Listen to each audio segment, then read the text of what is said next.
Thank you, Katrina. Thank you all. Good morning to all of you. I would like to thank, first of all, of course, our dear Katrina Zomborzi, Ede Szilágyi and Professor Ede Szilágyi and Professor and Chief Director Timea Barzo, of course, and the Central European Academy and Central European Professor Network for being here today with you. Dear professors, dear colleagues, dear Ph.D. students, ladies and gentlemen, and dear friends. Topic of my today's presentation is interplay. Is this, yeah, it's going, okay. We don't have technical problems today.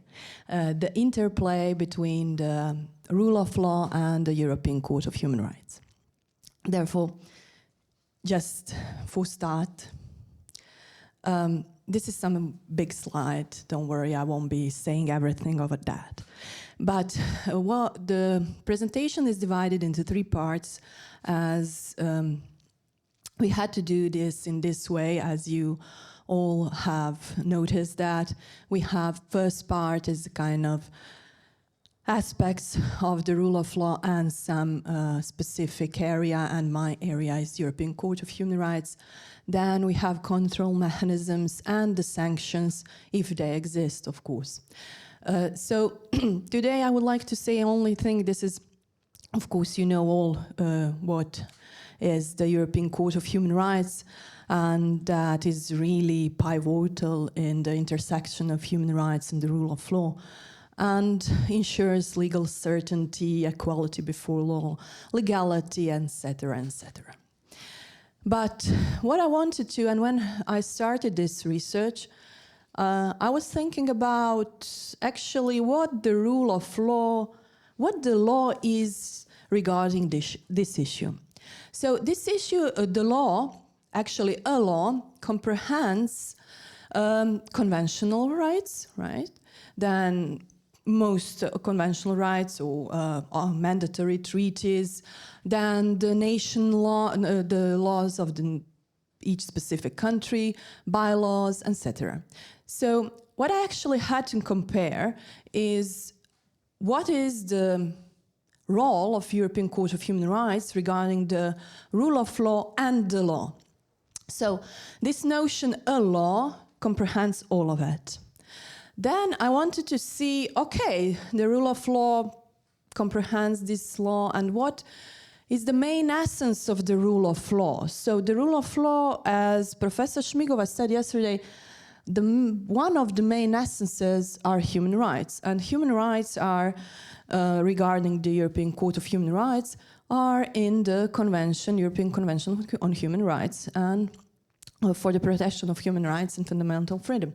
So actually, you can imagine when I was thinking, okay, human rights and fundamental freedoms, what do I have to do? Well, I have to see for each human right issue or each article of the convention which is dealing with the human rights and freedom and fundamental freedoms, if there is some breach of the rule of law. So how am I going to do it? The whole convention is dealing with human rights. So actually, I decided to choose some cases and to regarding different articles, of course, from the Article 2 to the Article 13, from the right to life to the, but of course it's not comprehensive in the way that I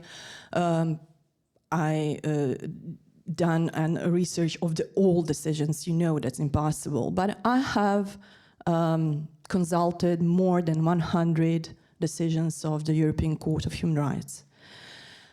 And of course, it's impossible to present this in this time frame, but I decided to present you only three of the case law, three of the judgments, which are connected to some specific issues of the rule of law, especially the legality principle. So we said the main essence of the rule of law is a protection of human rights, okay? And then the second thing is that one of the main elements of the rule of law, as we spoke about that on the previous conference, is of course the principle of legality. So the principle of legality is one of the fundamental aspects of the rule of law, as you all know that. And the principle of legality, when European Court of Human Rights actually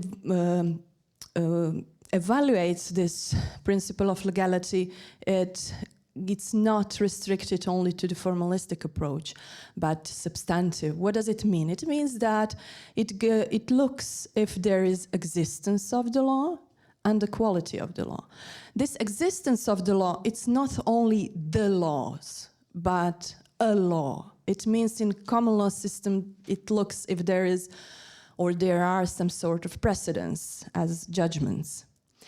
And then it compares it with the rule of law and the principle of legality.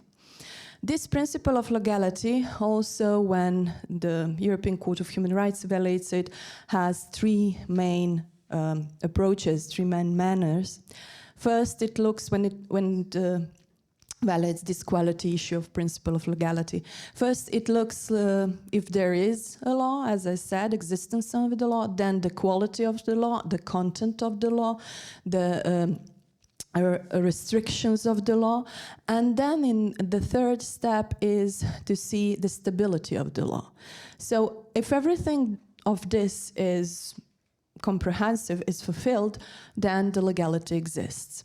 Also, the principle of legality has two main sub-principles, the accessibility principle and forcibility principle. Those are sub-principles that the European Court of Human Rights evaluates when approaching and when thinking about the violation of the human rights and fundamental freedoms. So, the accessibility is very interesting because you know what it means, that the law to be accessible, that it's accessible to all the addresses. And actually what I wanted to show you today, that the European Court of Human Rights in some cases when evaluating the national law actually said that something is accessible but at a first glance, you would say it was not accessible. So, in this Groupera Radio versus Switzerland, the case was about broadcasting from Italian side to the Switzerland side, and the case is not important by itself for our topic today, but one interesting standpoint of the European Court of Human Rights regarding this case is that in this case the Switzerland government issued an ordinance regulating all broadcastings from to the Switzerland and at the Switzerland territory. And this ordinance was not published in the relatively usual way in their official gazettes, but it was published on the websites of the Switzerland government. And what European Court said that accessibility is fulfilled because this is so strict area, and all who is dealing with this area, broadcasting, radios, transmitting, etc., should be acquainted with all the legal framework considering this issue. And nonetheless, they should know this ordinance existed. So this Groupera Radio from the Italian side of the border actually said that that Switzerland has violated their Article 10 and Article 13 because they didn't know about this ordinance, and European Court of Human Rights said, no, there is no violation. The ordinance was formally published, you should be acquainted with that, and there is no violation of that. So you see that accessibility test is less rigorous for the professional and technical areas. So this is very interesting because we could say it was not accessible in the formal way, and the European Court of Human Rights said, yes, the legality test has passed, and this is in line with the rule of law. That is something interesting. The other case is accessibility and forcibility together. In very famous case, Konono versus Latvia, it is an evaluation of the European Court of Human Rights regarding customary international law. So just in brief, to say a few words about this case, because it's very often mentioned in all other perspectives, especially war crimes and statute of limitation and this Article 7, non-punishment without the law.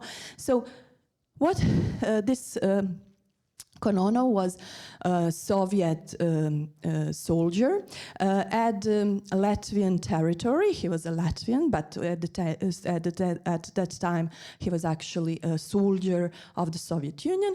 And Latvia was under, this all emerges in Second World War, 1945 or 44. So what happened, and Latvia was under German occupation. So what he has done, he and his comrades, they actually killed civilians, and they thought the civilians are spies of the German army, and that they have intels which they give to the Germans, and they killed whole families, pregnant women, children.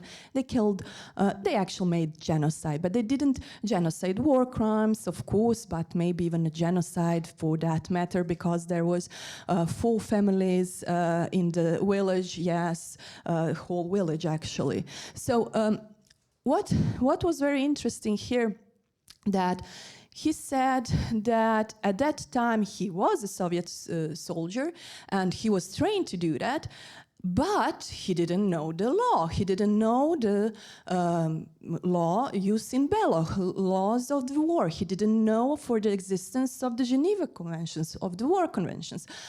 And he said that by this, his knowledge and everything, that he didn't know there is a sanction for that he was acting on behalf of the state of Russia, Soviet Union, sorry. And he said also that was not accessible to him. Of course, you can imagine in 1945 there was no internet at all. So it was they should acquaint him with all the rules in war, and he was not aware of that. He didn't know. He wasn't aware of existence. This is the first argument. The forcibility argument was the second. He said, I could not foresee that now what I'm doing, I'm treated as maybe a war hero, and in the future I will be considered as war criminal, because all this judicial procedure was at the time in 1990s, after the Latvia got its independence. So he said, I could not foresee that, it's impossible. And what the European Court of Human Rights stand, do you know what was its position? He said that he could have been aware. He should have been aware that he could not do this, he could not go around and kill civilians, no matter if it's in time of war, and that killing innocent people is prohibited somewhere. This was this awareness argument, we can call it now maybe awareness principle, is the argument both for the accessibility and forcibility, and actually what the European Court said, no, there was no violation of Article 7, this is in line with the principle of legality, and this is in line with the rule of law. So this is the the accessibility for feasibility, one hybrid case. And the last case about for feasibility, that is something very interesting regarding secret surveillance. And I chose this one because it's now again in focus in some other cases. This is the case Big Brother Watch versus UK. But it's not Big Brother as you think it is Big Brother, but it's just called the Big Brother because these secret surveillance issues were here addressed. And three associations of the civil society, NGOs, actually make an application to the European Court of Human Rights regarding violation of Article 8 and 10.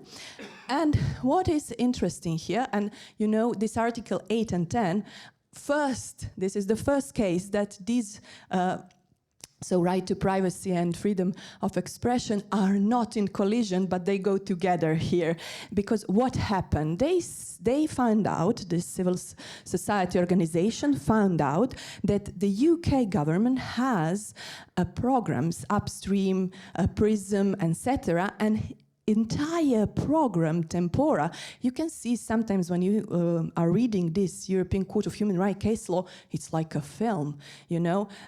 Sometimes they even address here in this case, MI6. So it's very interesting to read. However, back to this case. What I wanted to say is they collected informations. So UK government collected informations, these societies, they knew that. And this is the so-called bulk information. It means that the informations are collected without any judiciary warrant. So how it functions, so I can be most sure that every government listens to you. And this case, Big Brother Watch, actually proves that. What it proves that they have secret surveillance system, which is triggered by some word. And civil societies noticed that and said, oh no, this is violation of Article 8 and 10, because those systems, they start recording after you say some word, let's say bomb. And then it triggers the system. And what European Court of Human Rights, and now we have something similar with the bulk informations, I don't know, but I think every country has it, this Sky cases, right? So this is the very similar case to this. Maybe it will end in the European Court of Human Rights as well, but it's still not. So what actually they wanted to say, the European Court of Human Rights said, yes, this is violation of Article 10 and 8 for most of these civil societies, because there were three groups of the civil society.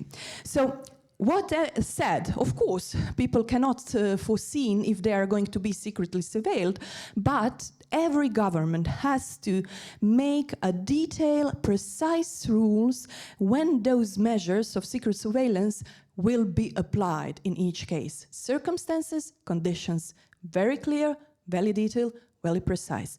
That's why this European Court of Human Rights judgment is very, very important. So, to finish with this first time, this is everything about secret surveillance, etc. And now, to end with this first part, I would like to say just a few words in brief about this control mechanism. So control mechanisms of the European Court of Human Rights is, of course, the court itself, because it has a different ways of controlling this human rights and rule of law issue. And, of course, the Committee of Ministers. Why is the Committee of Ministers? Because once the European Court of Human Rights judgment is issued, then the committee minister takes over and it communicates with the governments about how this specific judgment is going to be applied or implemented. And it goes into two levels. First is individual level for this specific applicant, and the second is on the governmental level if there are needs to the changes of some law or bylaw.